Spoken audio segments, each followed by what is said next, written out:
Hello everybody, welcome to Calls. This is the 2023 RBC Heritage DFS Tactics show. Before we get started, a quick midweek non-golf shout out. I've been in contact with longtime viewer and supporter of the channel, Darnell. He has been rolling in some DFS baseball. We had a little bit of a catch up earlier today, showed me some of the success he has had lately. So congratulations, Darnell, on your successful baseball run. Hopefully you are able to keep it going. And a reminder to everyone out there that if you are successful, please put it in chat, put it in the comments, or reach out to me in social media or on social media.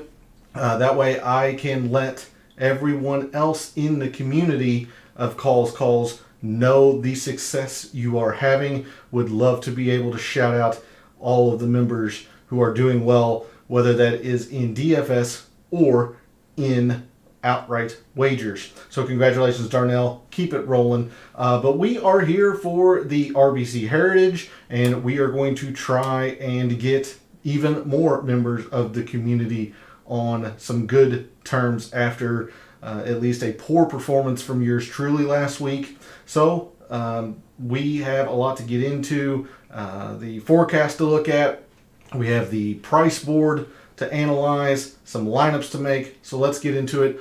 All statistics provided tonight and every night are from fantasynational.com. It is the best tool out there. I simply believe it. There are a lot of great tools out there. There is no doubt about that.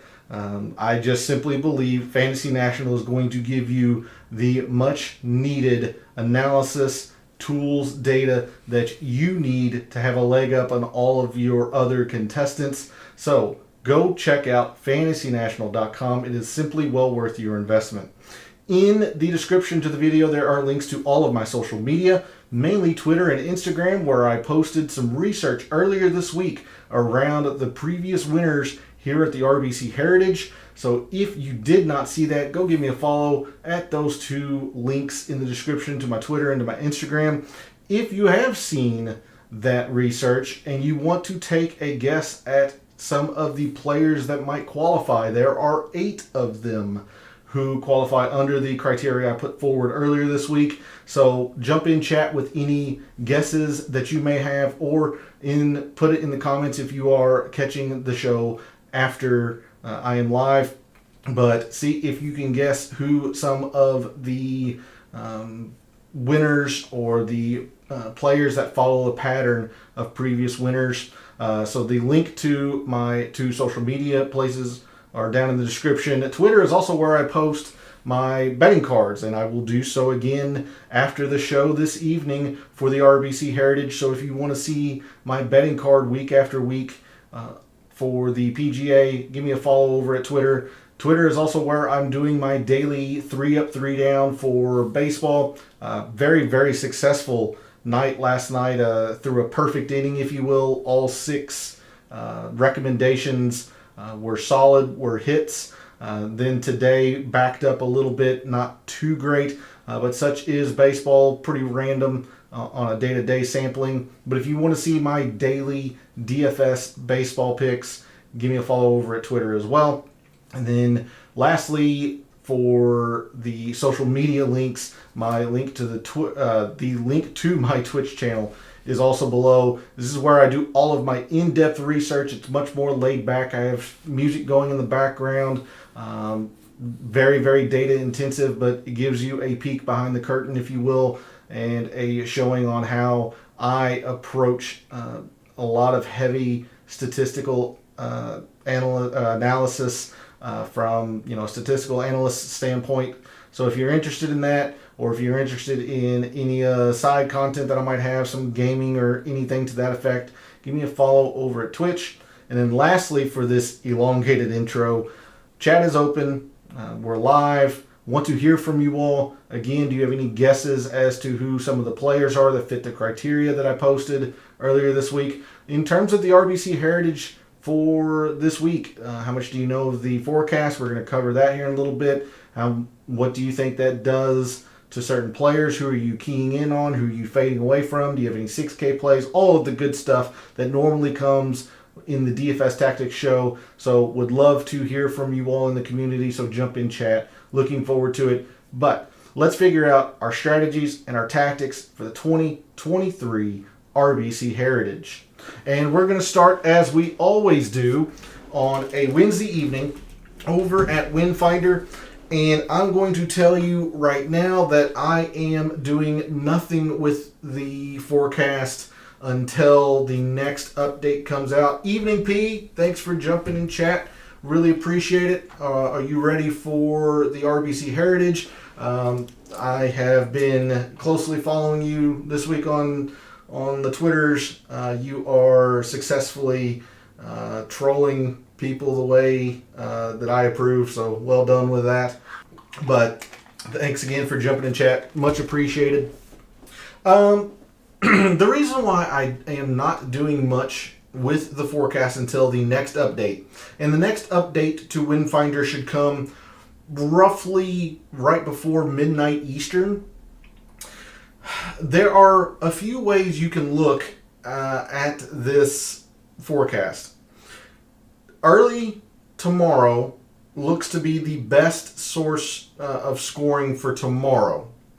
Lower winds, now the players are still dealing with gusts, but the sustained winds and the gusts do pick up in the afternoon, which would signify that the Thursday morning wave, if you will, has the advantage. And Friday looks pretty darn equal, all things considered. Again, the wind does look like it could pick up in the afternoon, but that's generally how it is in most golf tournaments anyway. So if Friday is completely, equal, except for maybe the latest of the latest afternoon tee times, and then Thursday morning has a clear advantage, you would think that you'd want to play the Thursday morning wave.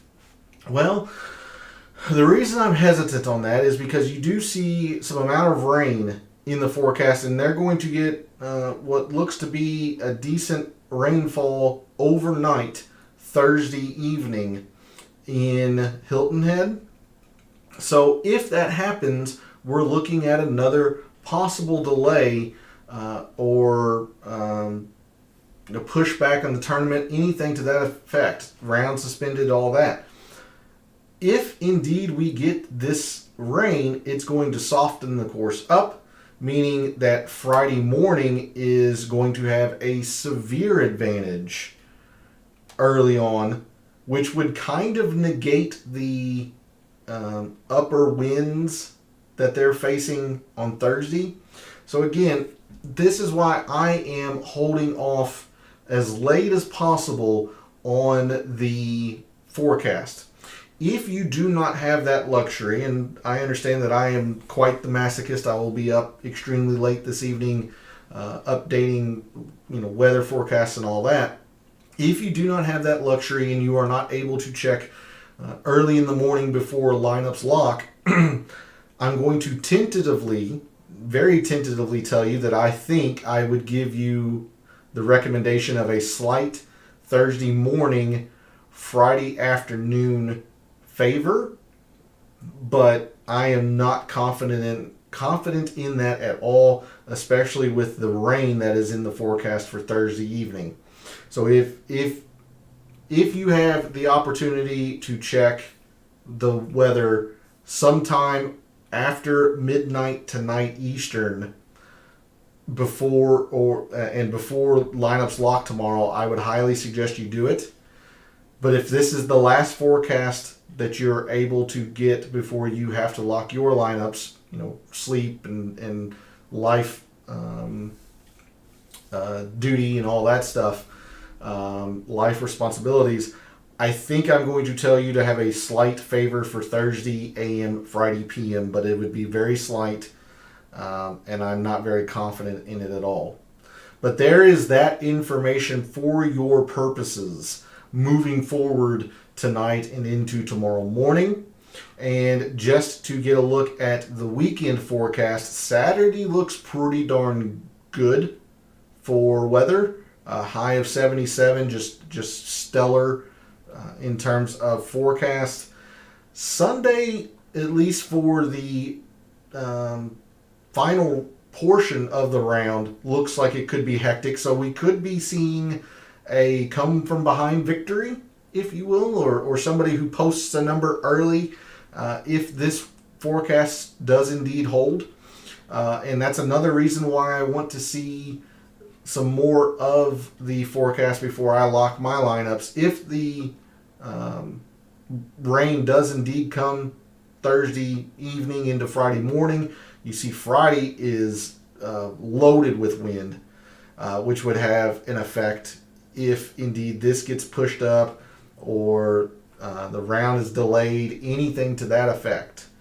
So that's why I'm very, very cautious on the wind as of right now. I'm not willing to give you a definitive, solid answer, just presenting you with the information you can use as you wish. And we don't get the super forecast for Saturday or Sunday, so we're just stuck with Thursday and Friday. Anyway, that's a long-winded way of saying I am not a meteorologist. I will never pretend to be. Use that information how you wish. Let's move to Fantasy National, and because there is wind in play for probably a good 2.5 to maybe 3 full rounds, I've set this for the beginning of 2021 and added the moderate and windy filter. Just very quickly, your top wind players in the past 2+ years: Justin Thomas, Sung Jae, John Rahm, Jordan Spieth, Tony Finau, Matt Fitzpatrick, Max Homa, Scotty Scheffler, Xander Schauffele, and Keegan Bradley. So give these players a boost if you think the wind is going to be a significant factor, more so than perhaps the forecast or anything to that effect. I'll scroll down and give you a look at perhaps, maybe the top 30. Continue on down: Sam Burns, Colin Morikawa, Patrick Cantlay, Shane Lowry, Seamus Power, Griot, Connors, Kirk, Hovland, and so on down the list. Here are your top wind players. And then the other end of the spectrum, players that have not been good in the wind since the beginning of 2021: Andrew Landry, Jim Herman, Wesley Bryan, a former champion here at the RBC Heritage, Brian Gay, Max McGreevy, Tyler Duncan, Ryan Brim, Jason Duffner, Shaston Hadley, Kevin Tway, JJ Spawn, Doc Redman, and on down the list there to, I guess, probably about the bottom 30 or so in here. So there's a look at your top and bottom wind players, or your best and your worst. Again, use this information as you will in conjunction with the forecast as of now. But enough of that. Let's go ahead and move to my mixed condition model, and then we'll go into my rankings and start making some lineups.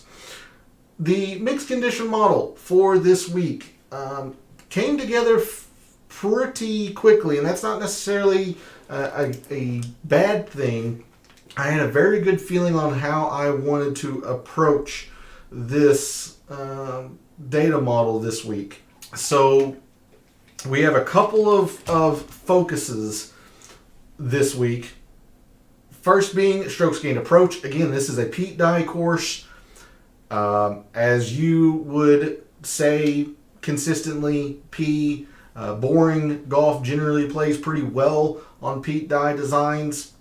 Ball striking, so 15% off the tee and 10% off, 15% in strokes gained approach, 10% off the tee. As much as on Sunday evening in the initial research show that I thought off the tee might be mitigated here, when you look at it statistically, especially for players that finish in the top 30, off the tee is a big factor. And it is not distance related either. So we have 10% off the tee, 15% approach. Again, a very, very high emphasis in ball striking.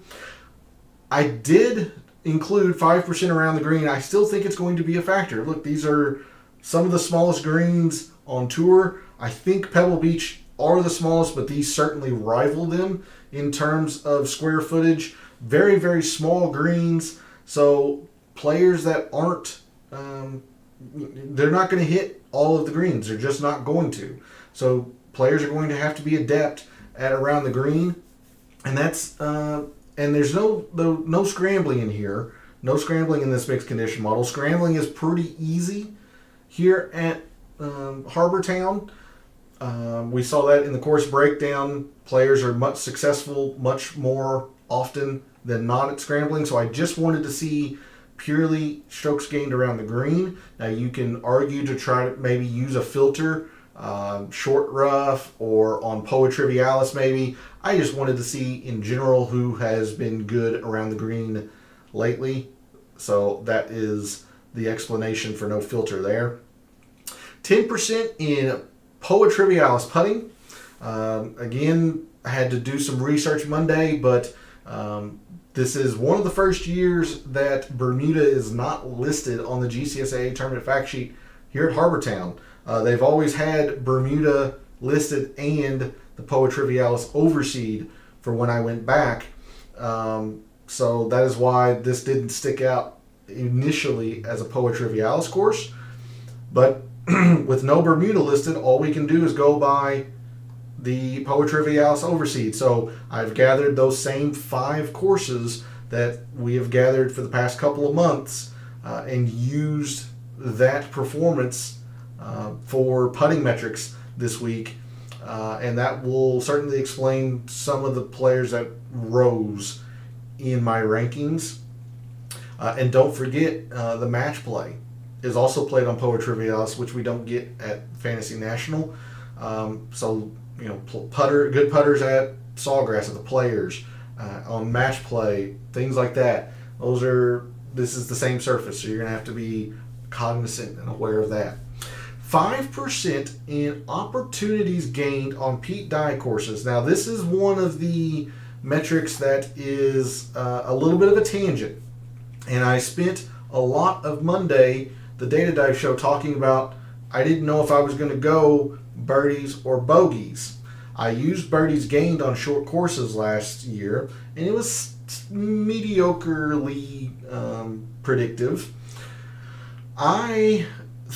Instead, I went with the thought process that these are small greens, and because we're not going to look at anything in terms of total procs, we are looking at a specific procs, and I'll hit that here in a bit, but because I'm not looking at anything with total procs, the players that are giving themselves the opportunities, or I wanted to see who is giving themselves the most opportunities, and I used the Pete Dye filter because Pete Dye is famous for playing with eye lines. He plays tricks with your eyes in the sense that you think you want to be on this side of the hole or that side of the hole, and it's vice versa. So again, this is a complete tangent of a metric and filter, but I do feel pretty good about it. So this is 5% that could be way off base, or this is 5% that might solve the matrix. We'll see at the end of the week, but there's my reasoning for using the Pete Dye filter on opportunities gained. 10% in greens gained on short courses, and when we looked at my mixed condition model last year, we noticed that the strokes gained total on short courses was the most predictive of upper leaderboard success, and I'm not doing anything with strokes gained total this year just to see how it performs and whatnot. So I needed to use some short course filters. It made a lot of sense to put it in terms of greens and regulation on short courses. Pete Dye is a clown. Deranged for life, blind tee boxes. I don't know. P, you and I agree on a lot of things. I might have to disagree with you on this one. Clown might be a little bit heavy. He challenges you. That's the word. That's the phrasing I'm going to use. He challenges you, and I don't know enough with his wife, but I know his wife helps design some features of his courses, but I am not nearly studied enough in Pete Dye Designs to be able to articulate a solid opinion in terms of how his wife affects his designs. But Pete Dye Designs, some of them can be ludicrous and ridiculous, but I have a soft spot for Harbortown. I do. I can't lie about that. But 10% in greens on short courses, I think this will be one of the key metrics this week. I would have loved to have put 15% in this, but again, I had the tangent statistic here. I also have 5% in proximity, which again, I feel is going to be very, very important this week, even though statistically it has been consistently inconsistent, I guess is the best way to phrase it. So if you can argue to put maybe 15% here, maybe drop the opportunities, drop the proximity, but it is what it is. I have 5% in 175 to 200 procs. This is the most important range of approach shot here at Harbortown, if proximity does matter. Rounding out the mixed condition model, 5% in 175 to 200 par 3s. Again, emphasis all week has been on this range. This range of par 3s makes up, I think, about 83% of the strokes gained total in par 3s. Every single par 3 measures from 190 to 200 on the scorecard. So if par 3s matter, it's going to be this range, but they generally are pretty mitigated in importance, so that's why it's only 5% here. 15% in all par 4s. Seems heavy, but again, if you go back to the Data Dive show, highlighted seemingly all week how important the par 4s are here. They kind of get forgotten because a lot of people focus on the par 5s, rightfully so. You still have to play those well, and I have 10% there. But the par 4s are really darn important. 15%, and then 10% in the specific range, 400 to 450, as that has been consistently, year over year, the most important range of par 4 here at Harbortown. So there's a look at the mixed condition model for this week. Again, try to hit a few weaknesses that there might be. If scrambling, I don't have anything scrambling. It's just around the green related. If I'm a little bit too heavy on the ball striking, I don't think I am, because again, this is a Pete Dye design. He generally favors ball strikers. But if I'm a little heavy on the ball striking, if I don't have enough short course metrics, that absolutely could be something that I'm a little bit weak to. All I have is the greens and regulation. Maybe if I need some Pete Dye or some more Pete Dye metrics. Those are some possible weaknesses that I could see by the end of the week, depending on how the tournament plays out. But there's the mixed condition model for this week at the RBC Heritage. Let's move to Microsoft Excel, go to the reveal of my rankings, and then we'll cover the price board and start making some lineups. So this week, my top 10 goes as such. Patrick Cantley, number 1. Victor Hovland, Colin Morikawa, Cameron Young, John Rahm, Tony Finau, Corey Connors, Terrell Hatton, Matt Kuchar, and Sungjae are my top 10. And as a quick reminder, this is only in the sense of a pure analytics perspective. I'm not taking into account tee time or perhaps some preferred favor. If the AM or PM has a favor, I don't ever factor that in. I do that on my own off to the side. All I'm gathering here in terms of rankings for you all is the analytics, or the pure analytics from Fantasy National, the course value, which is an attempt, and it's not perfect by any means, but it's an attempt to generate a value for the players that are in the field that week, their performance at that course in the past 5 years. The lower the number, the better, just like the FNGC rank. And then I do factor in percent projected owned into my rankings as well. So in the top 10, I don't really have any qualms with anybody up here. You can always argue the ordering of such players, but in terms of top 10, no real qualms from me. I'm a little surprised Shane Lowry didn't make it. He's probably getting hurt by the fact that he's one of the highest projected owned players. Sungjae has not played this course exceptionally well, but the analytics love him, so that's why he is 10th. I would have thought Matt Kuchar might have found his way a little bit higher, but otherwise everything seems to make a whole lot of sense here for me. So let's go and sort this on the price board and start talking about some pivots, some fades, all of that good stuff. So let's sort this on the salary. And in the 10Ks this week, we have 5 players. Jon Rahm at 11,100, Scotty Scheffler at 11,000, Jordan Spieth 10,400, Patrick Cantlay at 10,300, and Colin Morikawa at 10,000 even. You can see all 5 of these players are in the top 20 in my rankings. So all things in a vacuum, I would probably have some exposure to all 5 of these. Let's start with Jon Rahm.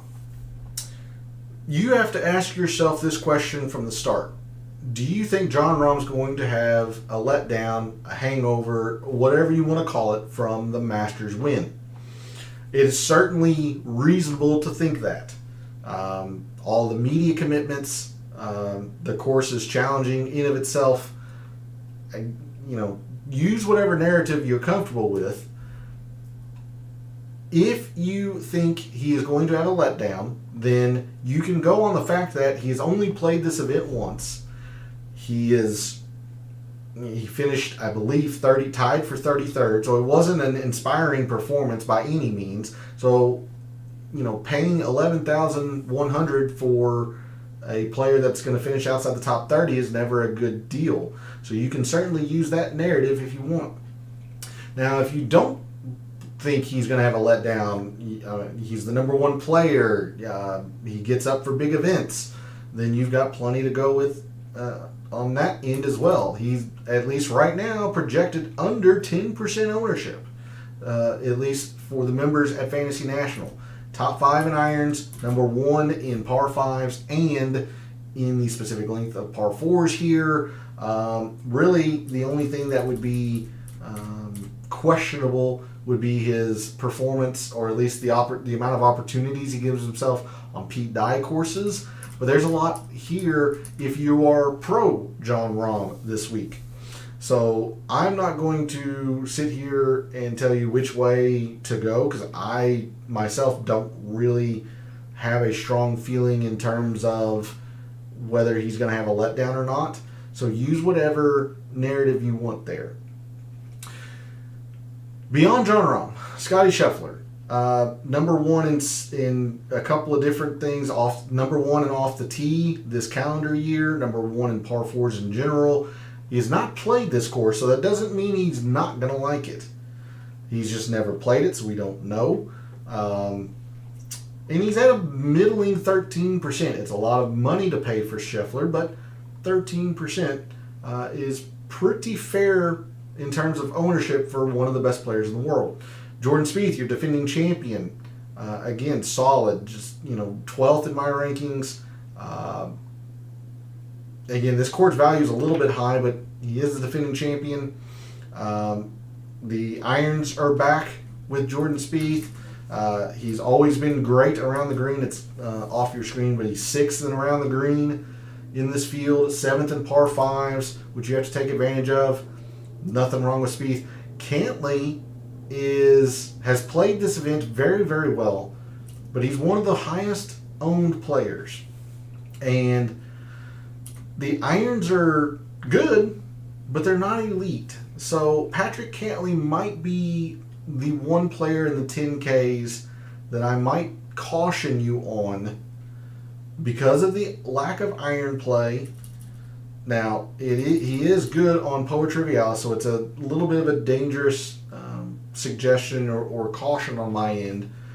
But just like I was quite cautious with Rory last week, and I mean, yes, I used Rory in a couple of lineups, but I did caution about Rory.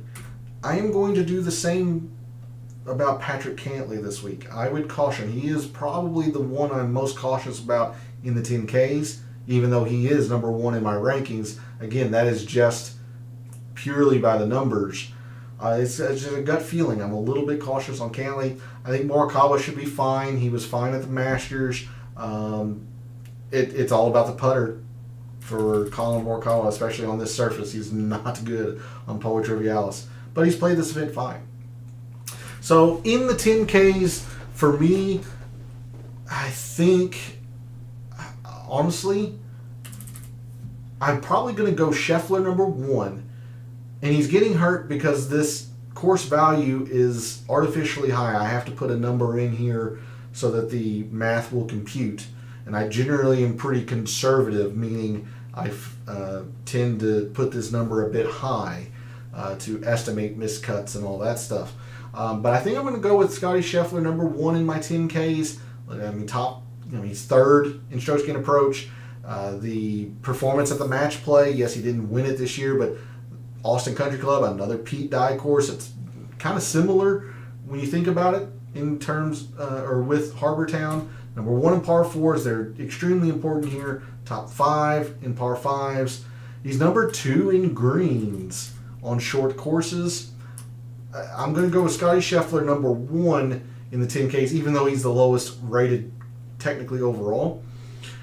I'll go Colin Morikawa second, even though he is the most projected owned player in the 10Ks. I'm still going to go with Colin Morikawa second. I think it's a safe play. I don't think he's got quite the upside that these other players have, but I think he does have a pretty safe floor. I'll go Spieth third, Rahm fourth. I think, yeah, Rahm fourth and Cantlay fifth. And honestly, I'll probably use Cantlay a time or two. But again, I'm just cautious. And then Rahm, I'll have once or twice. But the possibility of a letdown or hangover from the Masters is a pretty big risk. So that is something that I'm going to take into consideration as well. So I'm gonna have some Scotty Scheffler. Maybe even be a little overexposed to Scheffler. But gonna have him. I'll have Colin Morikawa. That's chalk I won't get away from. I think Spieth's fine. I think it's fair. He's not been good from the proximity of 175 to 200, so take that for what you will. And Poa Trivialis isn't his favorite, but he is the defending champion. He knows how to play this course.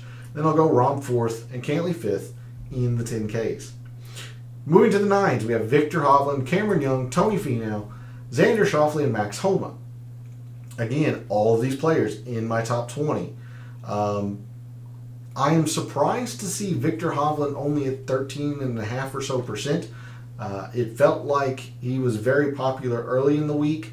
Perhaps the wind is bringing his projected ownership down. Let me look at, I closed that file, unfortunately. I can't tell you off the top of my head where his tee time is, but all things considered, I think Victor Hovland will be pretty good this week. The around the green is always going to be an issue, sure. And if the par threes matter, you see his par three performance, 175 to 200, has been really bad. The proximity, kind of middling. So he's not the greatest from the range here at Harbour Town, but it hasn't stopped him from playing well here. He's played, I believe, twice here. He's performed well both times. So I really like Victor Hovland. I would have to think he's going to be more than 13.5% owned. Same with Cameron Young. I think he's going to be more than 13.5% owned. He tied for third last year. Demolishes the 400 to 450 par fours. It's the putter, kind of like Colin Morikawa. He has not been good on this surface in measured rounds. Now, he did runner up the match play. So, if you're able to find those statistics, maybe that was all in the driver or off the tee and approach. Maybe he made some putts. That's the one thing that I would be a little bit scared about with Cameron Young is the Poa Trivialis. But he did show at the match play that he can at least play on that surface. So, and tied for third last year. So Cameron Young, I would imagine he's going to be much more than 13.5% owned. Finau, Xander, Homa, all of this is fair. Again, I would have to think Tony Finau is going to be more than 11.5% owned. So he's top 5 in a lot of these metrics that are very important here. So if Tony Finau is indeed at 11.5% owned, I would be very happy to fire up a lot of Tony Finau. I think he's going to be more in the 14 to 16%. Homa and Schauffele have not played this event particularly well. Homa looks like he would set up better for it, at least analytically.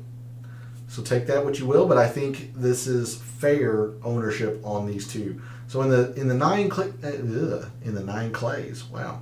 In the 9Ks, all things considered, if Tony Finau is indeed at 11.5%, I'm just going to use a whole lot of Tony Finau and ride or die. But he's probably going to be more than that. I think Hovland's going to be pretty darn good this week. Cameron Young should be pretty good this week. I'll go Finau number 1. I'll go Hovland second. I might make Max Homa third. 1, because he's the lowest in the 9Ks, and 2, you got to play par 4s well here, and Max Homa's second in this field in par 4s. We know he likes we know he likes Poa from his time in California. He has not played Pete Dye courses the best, but it's not atrocious. So I think I might make Max Homa third. I'll go Cameron Young fourth and Xander 5th in the 9Ks. Moving into the upper 8s, all of the 8s. JT, Sam Burns, Sung Jae, Tom Kim, Matt Fitzpatrick, Shane Lowry, Terrell Hatton, Tommy Fleetwood, and Sahith Theegala. Well, Shane Lowry should be really good, but I do know that he has a bad, or quote, bad tee time. He's in the Friday afternoon. And when I say bad tee time, again, I am waiting to get as late information as possible, or the most recent information possible. But he's supposed to have the windy draw tomorrow. So if the tournament is not suspended, he could have a little bit of an issue.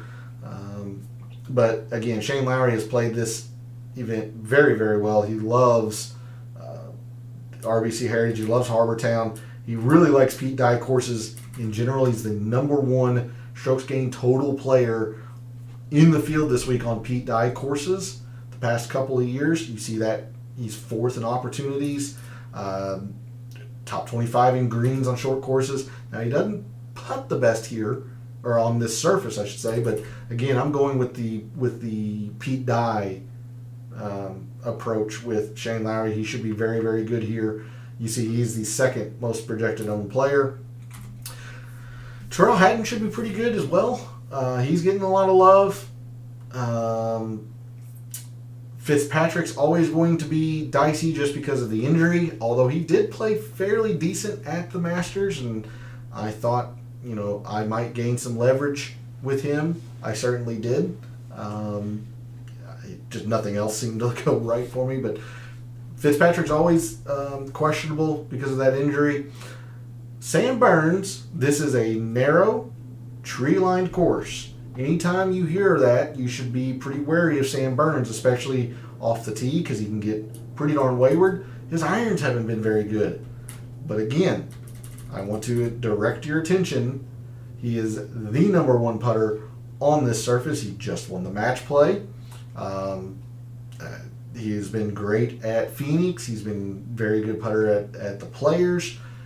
And the length of proximity here, both in the par 3s and just total procs, he's very good at the length here. So do not sleep on Sam Burns. I really like Sam Burns, especially at under 10%.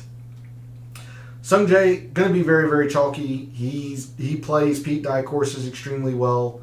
Also, might be a slight bit of a fade for me at 16% because he hasn't played this course the best. But that's a pretty big gamble on my part. Everything says Tom Kim should be very good at this course. This feels like a good Tom Kim course. Look at the wins he's had at Sedgefield, a short, granted it's a par 70, but a short course, smallish greens. Everything lines up pretty good for Tom Kim. And Tommy Fleetwood, I want to highlight as well. He's played this event very, very well. I have a win ticket on Tommy Fleetwood, so there's a little bit of bias in that I am seeing statistics that I really like, as in top 10 in par 5s, top 10 around the green. Now, hitting the greens has been an issue on short courses, sure. So my exposure to Tommy Fleetwood is in an outright wager, so I might back off a little bit in terms of DFS, but I think Tommy Fleetwood's going to be pretty good this week. And again, as off as I was on Tagala last week, I said I didn't want any part of Tagala. The same reasoning stands. I don't really want any part of Tagala this week. This is narrow. He can get really effing wayward. He doesn't take advantage of par 5s. I don't see Tagala performing well here. Now, he is good around the green. Oh, dang it, it's right off your screen. He's 24, top 25 and around the green, but I'm just not there with Tagala, and it doesn't look like many members of Fantasy National are either. So in the 8Ks, look, we didn't talk about Justin Thomas. He's played really well here.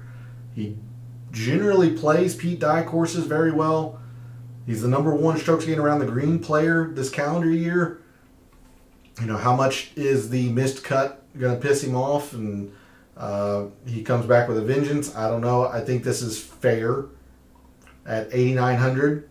I mean, Justin Thomas at 8,900 in of itself sounds ludicrous. So, but the ownership is fair at 14%. I really like Sam Burns. All of that based on the putter. He hadn't played this course the best, I get it, but I'm just riding the putter. Everything lines up analytically for Tom Kim. I think he'll be more projected or more owned than just 13%. So take that, or bear that in mind if you're putting him in your lineup. Lowry's going to be very good, I think. He's going to be very chalky as well. And I really like Tommy Fleetwood, but I might back off my ownership because I have a win ticket on him. And I'll choose to have my exposure to Tommy be in the form of a win ticket. All right, moving into the upper sevens. Keegan, Corey Connors, Russell Henley, Matt Kuchar, Justin Rose, Siwoo, Wyndham Clark, Ricky Fowler, Chris Kirk, Keith Mitchell, Woodland, and Montgomery. Well, for the same reason that I am advocating Sam Burns, I'm going to do the same with Taylor Montgomery, number 3 in this field on Poetry Trivialis. Gave Jordan Spieth a run for his money in the match play. Mackenzie Hughes. He ended up beating Spieth in match play. Now, same with Burns. Montgomery's irons have been pretty poor, very poor, to be fair.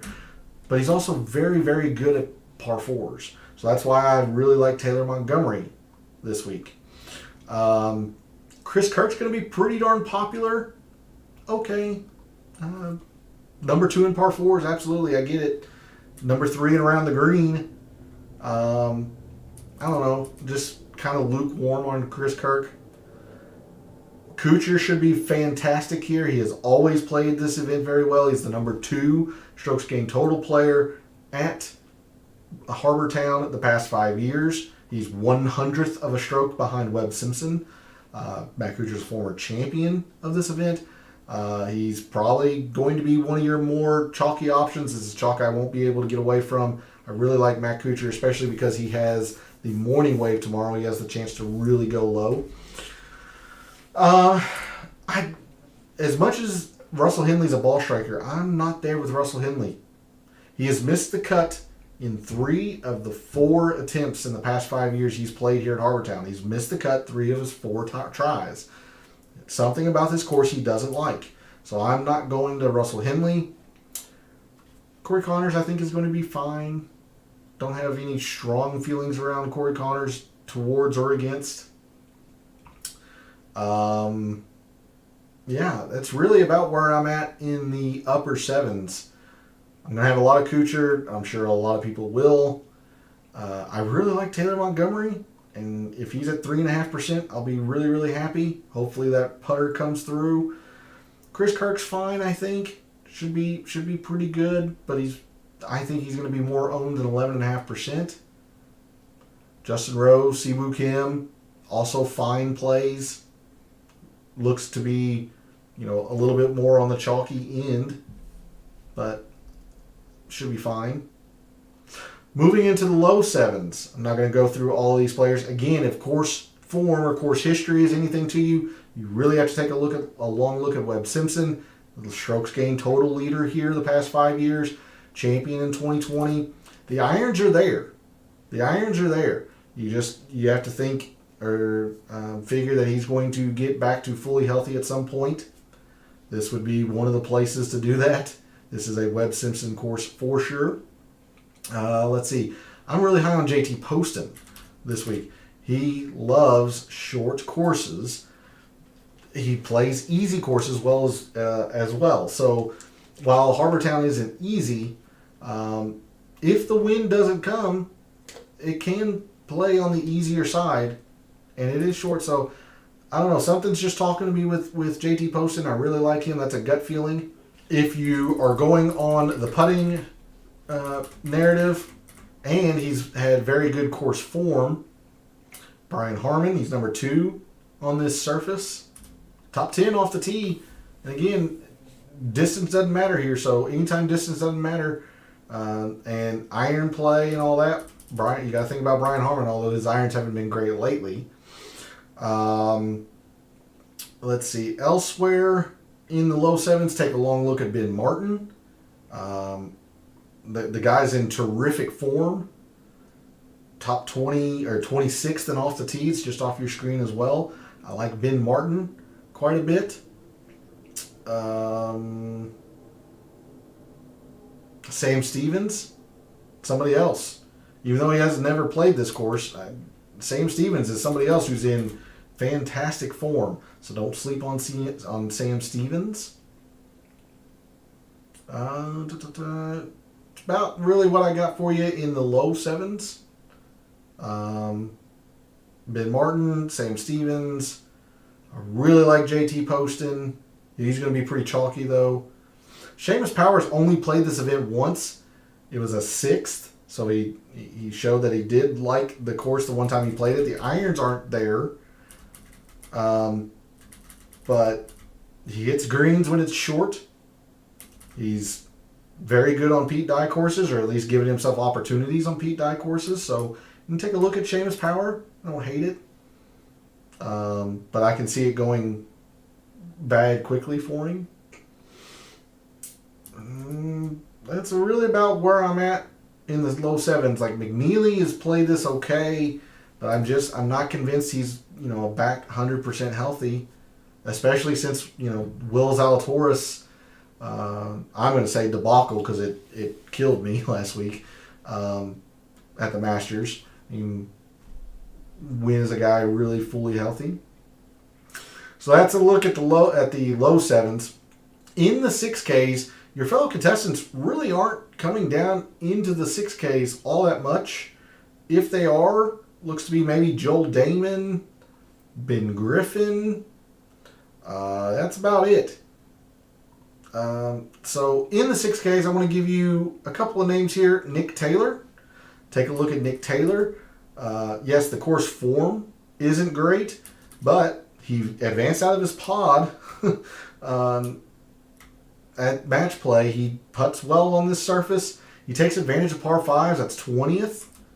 He's top 10 in par 4s and of the length here. I really like Nick Taylor at 6,900, so take a long look at Nick Taylor. Zalatoris killed me too. Had him in my largest buy-in. Yeah, I did, I think, 17 or 18 lineups for the Masters. He was in more than half of them. It just crushed me. My Masters was over before it started, essentially. Elsewhere in the 6Ks, if you're looking for putting, take a look at Brendan Todd. I don't hate it. Not in love with it, but I don't hate it. Very brutal. Michael Thompson is somebody else that I want to highlight for you all. On the course form, he has been very, very good here. The irons, again, not great, but you can see the recipe for success on why he's had here at Harbour Town. Top 25 in the specific length of par 4s. He's been okay at just total par 4s in general. He's generally pretty accurate off the tee, 35th. And he's okay around the green, 49th. So take a look at Michael Thompson. Take a long look at Nick Taylor. Those are the two 6K plays that I have for you all this week. All right, let's start making some lineups. We'll start with tiers for anybody who plays tiers contests. Tier 1, Jon Rahm, Scotty Scheffler, Jordan Spieth. I'm going to go with Scotty Scheffler. Again, the same kind of thought process applies in tiers as it does to Classic. Do you think Jon Rahm has a hangover? If you do, avoid him. If you don't, if you think he's going to be close to 100% the Jon Rahm and number one player in the world, he's looking like he's going to be the least projected owned in tier 1. So take that what you will. I'm going to go Scotty Scheffler. Tier 2, Patrick Cantlay, Collin Morikawa, Victor Hovland, Cameron Young, and Xander Schauffele. I think I'm going to go Victor Hovland. I'm just very confident that he's going to have a very solid week. Not terribly concerned with the around the green since scrambling is easier here than the average tour event. Cantlay makes a lot of sense. Morikawa makes a lot of sense. Honestly, all 5 of these guys make a lot of sense. I think Xander's a clear 5th again in Tier 2 like he was last week for the Masters. But I'm going to go Victor Hovland. Maybe, hopefully, getting some uniqueness off of Cantlay and Morikawa. Tier 3, Finau, Max Homa, JT, Sam Burns, and Sungjae.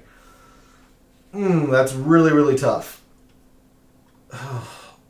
Everything tells me that I should take Sam Burns for all of the uniqueness here and ride the putter. But I'm going to go with a safer option, I think. And I'm going to go with Tony Finau, who's, I think, just more well-rounded. I think he's got a safer floor for tiers, contests, and all that stuff. So I'm going to go Tony Finau. I'm very interested with Sam Burns. And I think Justin Thomas will be just fine as well. But I'll go Tony Finau. Tier 4, Matt Fitzpatrick, Shane Lowry, Tyrrell Hatton, Tommy Fleetwood. Wait, did I skip somebody? Oh, sorry. Tier 4, Tom Kim, Matt Fitzpatrick, Shane Lowry, Tyrrell Hatton, Tommy Fleetwood, Sahith Theegala, and Corey Connors. I feel like I've gained enough uniqueness elsewhere in tiers. It was kind of a conscious decision. Don't care. Just give me Shane Lowry. I don't care if he's the most projected owned player in a tiers contest. Shane Lowry's built for Harbour Town. So give me Shane Lowry. Tier 5, Keegan Bradley, Russell Henley, Matt Kuchar, Justin Rose, Siwoo Kim, Ricky Fowler, and Taylor Montgomery. Boy, I really like Taylor Montgomery to be very, very unique. But it is very hard to pass up Matt Kuchar and his prior course performance. So I'm going to go with Matt Kuchar. If you need uniqueness, take a long look at Taylor Montgomery. But I will go with Matt Kuchar in Tier 5. And then finally, Tier 6, Wyndham Clark, Chris Kirk, Keith Mitchell, Gary Woodland, Tom Hoge, Webb Simpson, and Minwoo Lee. Everything says I should take Webb Simpson here. So I guess I'll take Webb Simpson going again on the course value, his performance previously here at Harbour Town. I would have to think he's going to be higher than 7% owned. If he's not, just be very, very happy if you take him in a tiers contest. I think he's going to be a little bit more owned than that.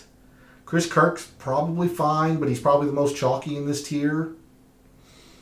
Don't like Keith Mitchell for Harbor Town. Don't really like Gary Woodland for Harbor Town. Tom Hoagie should be okay, I think. But I think it's between Hoagie and Simpson. I'll go Webb Simpson. All right, there's a look at tiers lineups. Let's start making some classic lineups and maneuver around some of the chalk that our fellow contestants seem to be going with. So, if we're going to try to match the most common lineups that we think we're going to see in a GPP this weekend, we're going to start with Patrick Cantley. Gosh dang it, did I not update my formula again? I did not. You idiot. This is XW. Apologies, the math guy didn't math.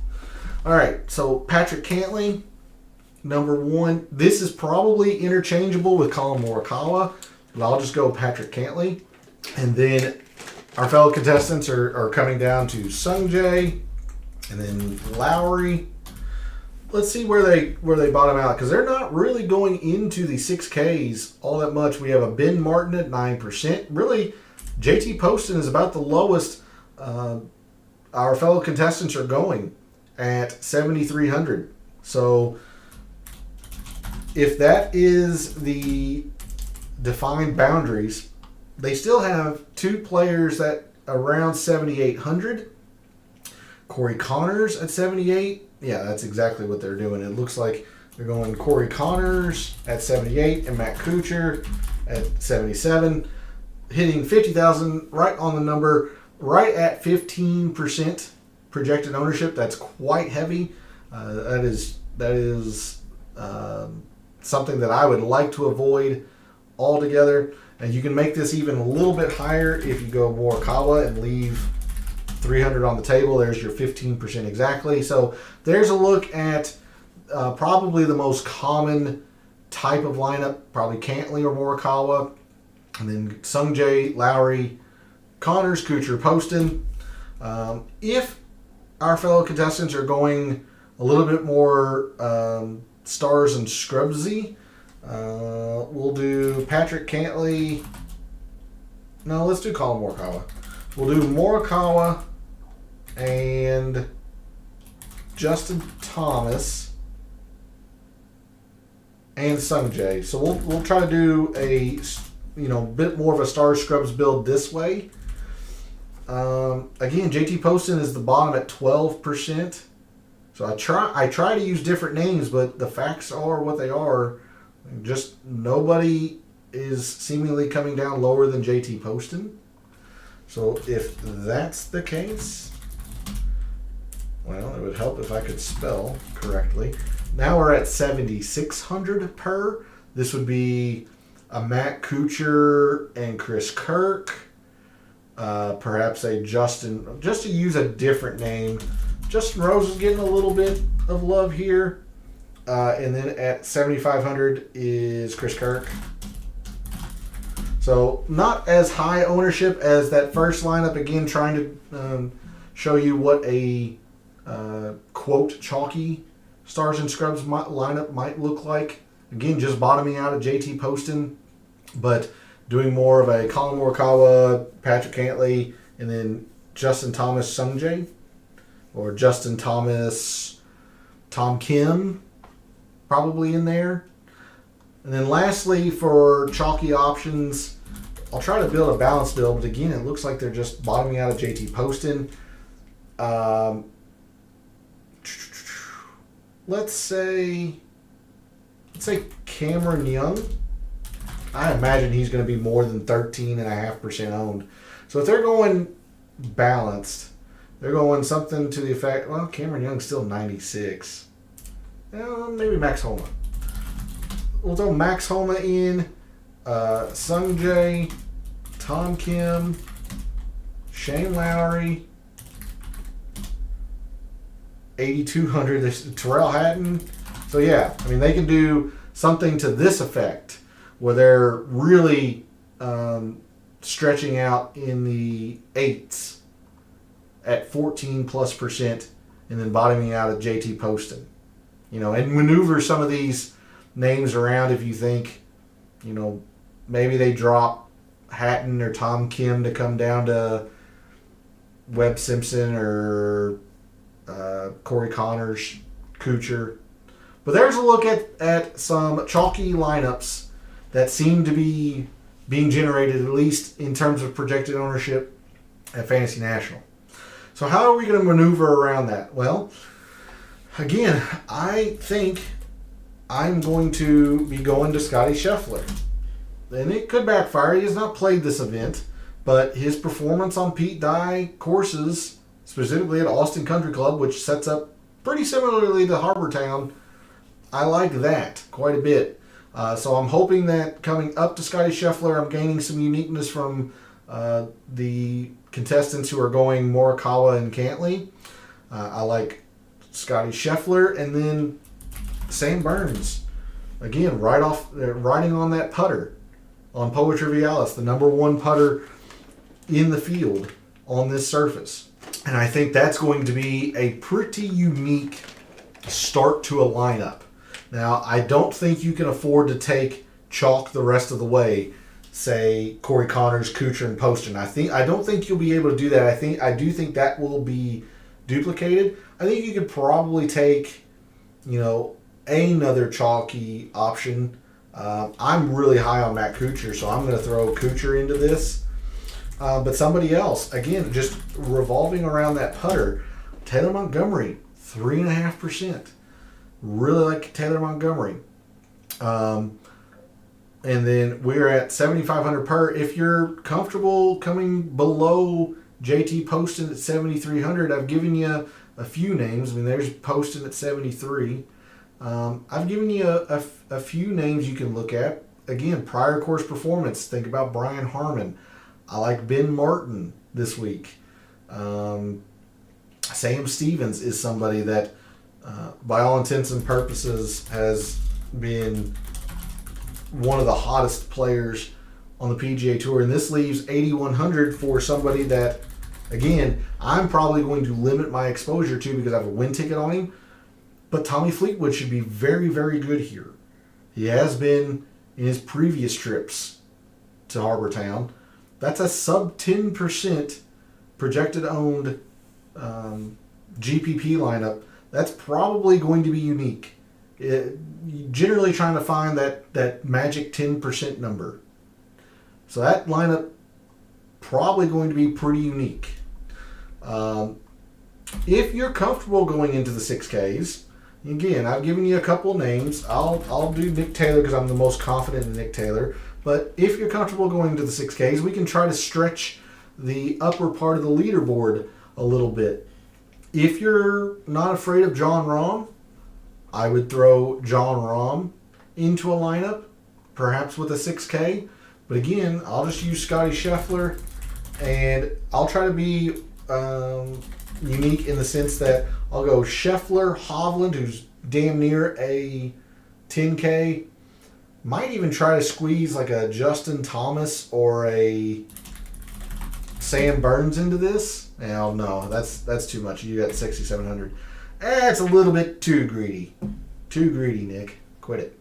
I still think you could probably go into the 8s. Shane Lowry is going to be really, really chalky, but Nick Taylor's probably going to afford you the ability to go Shane Lowry.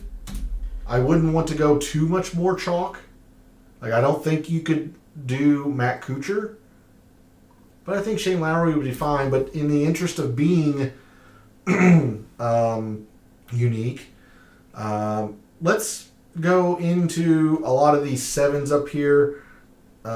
Somebody else that I think could be interesting is Taylor Moore. Didn't talk about him in the price board. A little concerning considering his Pete Dye performance has generally not been the greatest. Small sample size, but it's not been the greatest. What Taylor Moore brings is accuracy with off the tee. He's just been very good off the tee, and he devours the par 4s and the par 5s really. But Taylor Moore could be pretty sneaky. I like Taylor Moore quite a bit. I am worried a bit with the Pete Dye performance, but to gain some uniqueness, I'll take that chance. Shoot, Webb Simpson could also fit at the same price level at 7,400. And then leaves us 7,500. That's a Chris Kirk if you're there. Gary Woodland. Me personally, I would go Taylor Montgomery, but we used him in a lineup already. So let me drop Webb. Go Taylor Moore. Somebody in between. Somebody else here. Just Seamus Power probably would be okay. I'll throw Ben Martin into one. He's been very, very good lately. This leaves us at 7,800, which is Corey Connors. Again, pretty chalky, but probably the best play in that area of the price board. Connors or Kuchar. Again, hitting that magic 10% number that you're probably going to be unique or duplicating with one other person in a big GPP. But another kind of shell of a lineup trying to front load 2 10s or maybe a couple of 10s and a 9 and drop down into the 6s for a Nick Taylor or a Michael Thompson. That's what I have for you. I will stick around for a couple minutes if anybody has any questions, if they want to throw in an idea on a player or player A versus player B, or if you've got a shell of a lineup, maybe 2 to 3 players that you're trying to build around. I'll stick around for a couple minutes. Rom definitely hangover. See, I am of the same mind, I think. But John, I mean, he is the number 1 player in the world, and he just has that. He has that attitude of count me out, I dare you. Sam Stevens and Nico Echeverria. Hey, Awaken, thanks for jumping in chat. Yeah, Sam Stevens, I'm really loving this week. I don't know if you saw any of the show, but I've been talking Sam Stevens up quite a bit. You do wonder about how he's going to take to the course. He's never played it. The thing that will hurt him, perhaps, is the around the green. But other than that, I think everything lines up great for Sam Stevens. He's been very good, small sample size, admittedly, but he's been very good on Pete Dye courses. He's not the best on this surface, but he's not terrible. He's accurate off the tee, which is what you need. He devours these par 4s. For somebody at 7,000 and below, he really likes these the length of the par 4s here. He takes advantage of par 5s for somebody who's not long off the tee. I am agreeing with you in that I really like Sam Stevens. Echeverria, I do not. Echeverria, I know he's in the upper 6s to low 7s, I thought. I want to hit Echeverria before Spawn because I have some pretty strong feelings about Spawn. But if I can't find him, I'll just have to talk about Spawn. If you know Echeverria's price, throw it at me. That way I can look at it very quickly. But I am not there with JJ Spawn. Not at all. He has not played this event particularly well. So 6.2. Okay, wow. I thought Echeverria was a little higher. Higher. Let me come back to Echeverria. Spawn, I am nowhere near. He has not played this event well. He does not take advantage of par 5s, which you need to do to some degree at Harbor Town. And as much as he won the Valero, which is also Poa Trivialis, he's been bad on that surface. Now, he's very adept at hitting greens on short courses. He's very good around the green. He's also not been good on Pete Dye courses, but again, this is not taking into consideration the match play, which he played very well. So you've got a lot of great things going here for JJ Spawn. The around the green, the 175 proximity. But I'm going to go with the putter. I'm going to go with the other Pete Dye courses. I'm not there with Spawn. So while you and I agree wholeheartedly on Sam Stevens, we'll disagree on JJ Spawn if you go there, Awaken. And then at 62, Echeverria. Analytically, nothing's lining up all that great except for the putter. But you see everything else has been red to deep red. Echeverria didn't really kind of pop in my mind early this week when I, kind of started going through some of the players that I thought might fit here. I'm going to have to probably agree with what I'm seeing analytically. But the putter is great here. Or at least he's been very, very good on Poa Trivialis in his small sample size at other Poa Trivialis courses. So I'll give you that. But I'm just not there with Echeverria. And I'm not there with Spawn. Hey, Josh. Thanks for jumping in chat. Oh, shoot. So you and Awaken have the same color. So I apologize. That was Josh with the Spawn shout. I thought that might have been Awaken. But yeah, absolutely. So it's good to see you in chat again. It's been a little while. Hopefully you've been doing well and are ready to tackle the heightened golf season. You had a line with Echeverria in both Rahm and Scotty. Okay, if you're not scared of Rahm, I think it's going to be a fine play. I think I tend to lean on the side of him having a hangover. But if this projected ownership is indeed correct, I think you're going to be gaining a lot of leverage with that. And I love the Scotty thing. I mean, Scotty's the number one player, in my opinion, in the 10Ks, even though he's ranked the lowest here. When you factor in ownership, analytics, all of that, I made Scotty the number one player in 10Ks. And to fit a Rahm and Scotty, I understand you're going to have to come down into the very low sixes. I don't know who else you're maneuvering around in that lineup. I don't see much that I like beyond Michael Thompson at 6,700 Awaken. But I do like Michael Thompson at 6,700. He really, really plays the par 4 lengths here well. He's played well here in previous editions of the RBC Heritage. So take a long look at Michael Thompson. Yeah, I'm all over Nick Taylor with you as well. Yeah, Nick Taylor is one of my top, honestly, probably one of my top plays this week at 6.9. Yes, absolutely. So you and I agree on Stevens and Taylor, and we disagree on Echeverria, seemingly. But good stuff. Good stuff. Again, I'll stay on for as long as people have questions or if they want to throw out a name or two to look at. But yes, I've been gravitating towards Nick Taylor, to Sam Stevens, Ben Martin. He'll probably be a little bit more chalky, but I do like Ben Martin. Henley, no. Absolutely not Henley. This could come back and bite me, but he has missed the cut in 3 of his 4 tries here at Harbortown. That's not to say it's guaranteed miscut, but he has shown consistently that he does not like Harbortown. He's 1 for 4 making the cut here.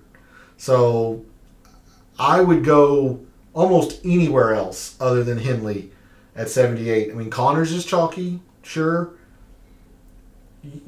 If you're indeed using Echeverria and Nick Taylor, I think you can afford to take the chalk and Matt Kuchar. Just to be honest with you. Leave $100 on the table and play Matt Kuchar. I think that's what I would do if I were in your shoes. Rose is fine too. Yeah, absolutely. Rose has played well here. I don't hate that at all. You see the proximity, 175 to 200. Very, very good. He plays Pete Dye courses well, or at least gives himself plenty of opportunities on Pete Dye courses. The putter is, sure, it's not great on Poa Trivialis, but you can say that about a lot of players. The one thing I will say with Rose that might be a tad bit scary is the par 4 length here. That does concern me. but I think I think it's fine to use Rose. Absolutely. He should be less owned than Kuchar if you're worried about that as well. Good stuff. I do like the Rahm Scheffler start. I do like that. Shane Lowry, where I'm at, Shane Lowry, he's going to be very chalky. He's just built for Harbor Town. I have to imagine Victor Hovland's going to be more than 13.5% owned, but I still like Victor Hovland. I can't imagine Tony Finau being only 11% owned, but I do like Tony Finau this week as well. Tom Kim should be good. And then you all have hit a lot of the same guys that I am looking at in the lower portion of the price board. Don't ignore Webb Simpson either. Webb Simpson is very, very good at Harbor Town.